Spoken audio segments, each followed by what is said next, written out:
One of the key skills that we've developed much more than other animals is the ability to foretell likely future outcomes.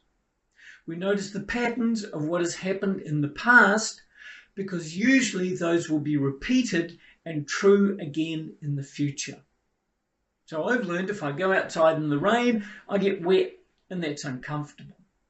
So the next time it rains, I won't go outside unless I have to.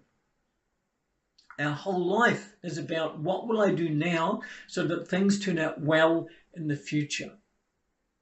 We never know for sure what the future will be, but the better that we understand the patterns and how they work, the more likely it is that we will be prepared for what does happen.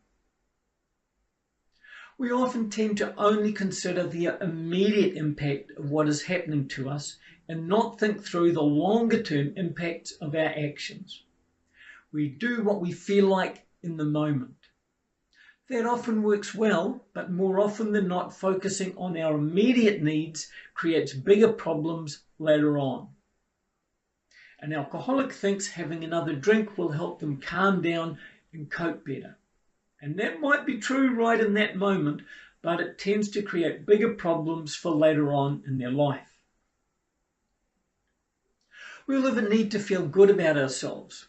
When we are right about something, we feel good.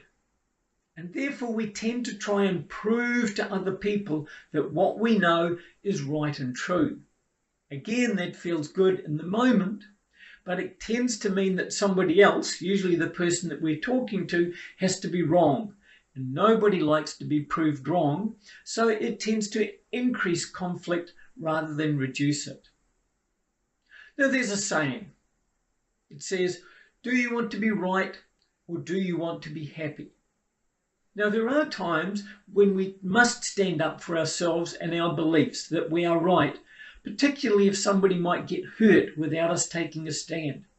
But often, proving we're right just causes resentment from the other person proved wrong, or we might even end up being proved wrong ourselves. It's therefore useful to step back and look at the bigger picture. Our immediate response is usually only about ourselves, so we should consider the impact of what we're thinking on other people. We might feel angry and feel like attacking somebody, but the consequences of arrest, loss of job, going to prison, going to court, and perhaps more would make it a bad decision for ourselves and the people around us. A good question to ask is, what is the likely outcome of what I am thinking to do on me and those important to me?